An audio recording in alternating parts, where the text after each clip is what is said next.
Hello friends, आप देख रहे हैं अपना ही यूट्यूब चैनल दिव्यांग पॉइंट। और आज हम बात करेंगे स्टेट बैंक ऑफ इंडिया में जो वैकेंसीज़ आई हैं उसके बारे में। उसमें दिव्यांगों के लिए कितनी सीटें हैं, कब कब होंगे एग्ज़ाम्स, कब उनके रिजल्ट्स निकलेंगे, सारी इंपॉर्टेंट डेट्स के बारे में भी जानेंगे। आप वीडियो के साथ बने रहिए और वीडियो को अंत तक ज़रूर देखिएगा। तो चलिए वीडियो को स्टार्ट करते हैं।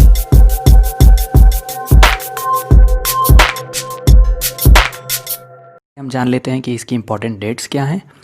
तो सबसे पहले होता है रजिस्ट्रेशन। ऑनलाइन रजिस्ट्रेशन है 14 नवंबर 2020 से 4 दिसंबर 2020 तक।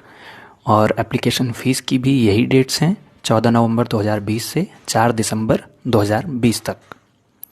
फ्रेंड्स, इसके बाद हम बात करते हैं कि प्री एग्ज़ाम्स कब होंगे।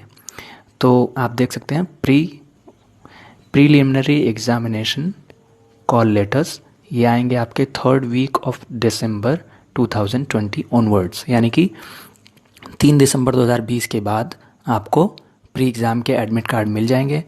उसके बाद फेज़ 1 ऑनलाइन प्रीलिमिनरी एग्जामिनेशन ये कब कब होंगे प्री एग्ज़ाम देखिए, 31 दिसंबर 2020 यानी कि पहला राउंड होगा 31 दिसंबर 2020 को। उसके बाद 2nd, 4th, 5th जनवरी 2021 यानी कि 2, 4 और 5 जनवरी को भी इसके एग्ज़ाम्स होंगे। नेक्स्ट है declaration of result of preliminary examination, यानी कि प्री एग्ज़ाम का जो रिजल्ट है वो आएगा 3rd वीक ऑफ जनवरी 2021, यानी कि जनवरी के तीसरे हफ्ते तक आपको प्री एग्ज़ाम के रिज़ल्ट देखने को मिल जाएंगे। अब हम बात कर लेते हैं दोस्तों मेंस एग्ज़ाम के बारे में। तो वो आप देख सकते हैं, download of main examination call letters 3rd week of January 2021 onwards, यानी कि तीसरे हफ्ते के बाद जब आपका प्री का रिजल्ट आ जाएगा जनवरी में, उसके बाद आपको मेंस के कॉल लेटर भी निकलने शुरू हो जाएंगे। उसके बाद है फेज़ 2 ऑनलाइन मेन एग्जामिनेशन, यानी कि मेन एग्जामिनेशन कब होगा तो वो आप देख सकते हैं 29 जनवरी 2021, यानी 29 जनवरी को मेंस एग्ज़ाम कराए जाएंगे। उसके बाद आता है declaration of result main examination, यानी कि मेंस एग्ज़ाम के रिजल्ट कब आएंगे तो वो है 3rd/ लिखा है 4th वीक ऑफ फरवरी 2021, यानी कि फरवरी के बीच में या फरवरी के आखिरी हफ्ते तक आपको मेंस एग्ज़ाम के भी रिज़ल्ट देखने को मिल जाएंगे।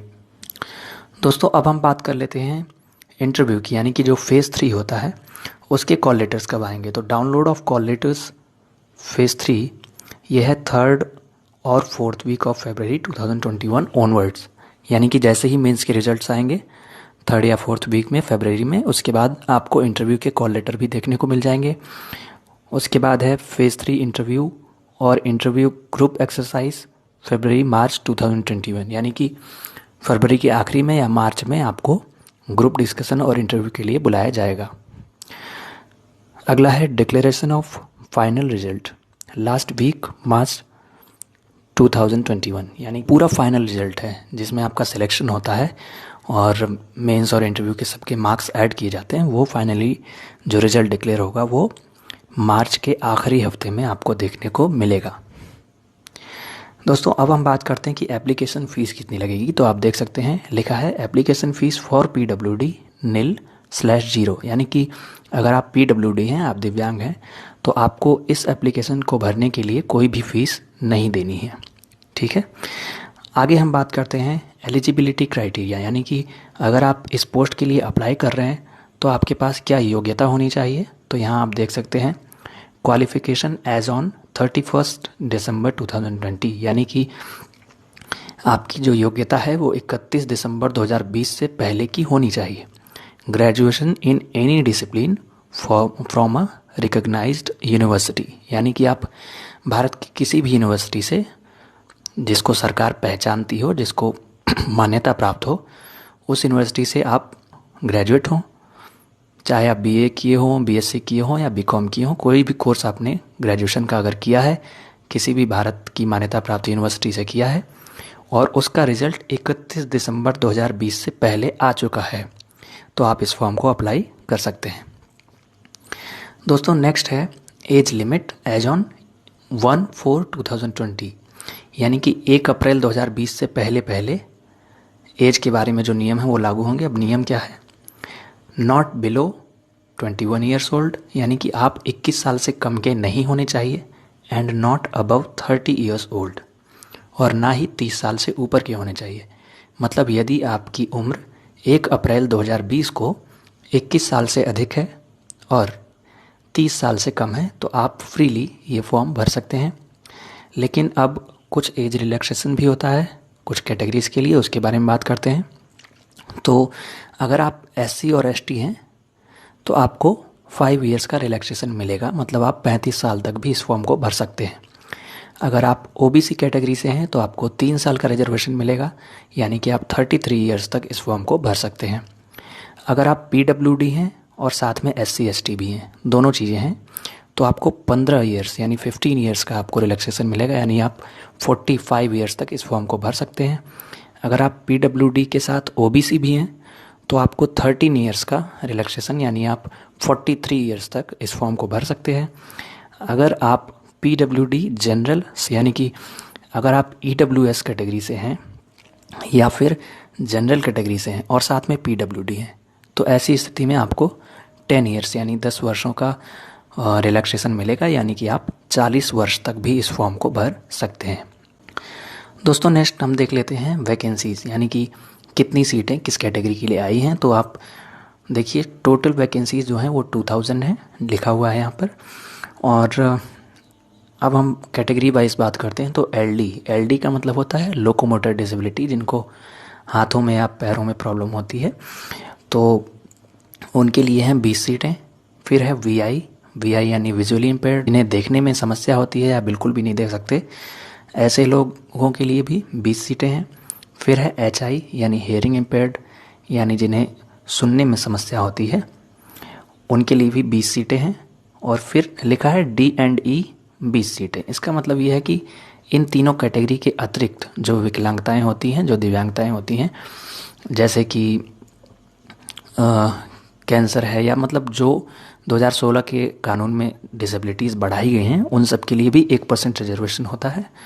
तो ऐसे लोगों के लिए 1% के आधार पर 20 सीटें उनके लिए भी रखी गई हैं।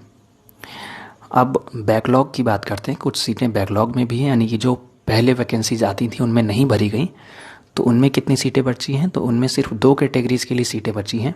पहला है HI यानी कि जो सुन नहीं सकते या सुनने में समस्या है, उनकी 49 यानी 49 सीटें बची हुई हैं, यानी कि उनकी टोटल सीटें हो जाती हैं 49 + 20 यानी 69, यानी कि 69 सीटें। अगर आप हेयरिंग इम्पेयर्ड हैं, आपको सुनने में समस्या है, तो आप 69 सीटों के लिए अप्लाई कर रहे हैं। D&E यानी कि जो एक्स्ट्रा कैटेगरी हैं, इन तीनों कैटेगरीज़ के अलावा ऐसे लोगों की भी 7 सीटें बैकलॉग में बची हुई हैं, यानी कि आप 27 सीटों के लिए फॉर्म अप्लाई कर सकते हैं। अब अगला हम देख सकते हैं हु कैन अप्लाई, मतलब अप्लाई कौन कौन कर सकता है। तो आइए देखते हैं। तो दोस्तों इसमें है लोकोमोटर डिसेबिलिटी यानी LD, ठीक है। अब LD में भी कई कैटेगरीज़ होती हैं, उनमें कौन फॉर्म भर सकते हैं उसके बारे में देख लेते हैं।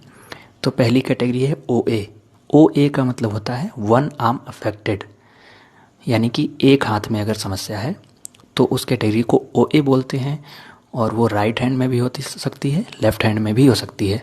तो अगर आप OA कैटेगरी से हैं तो आप फॉर्म को भर सकते हैं।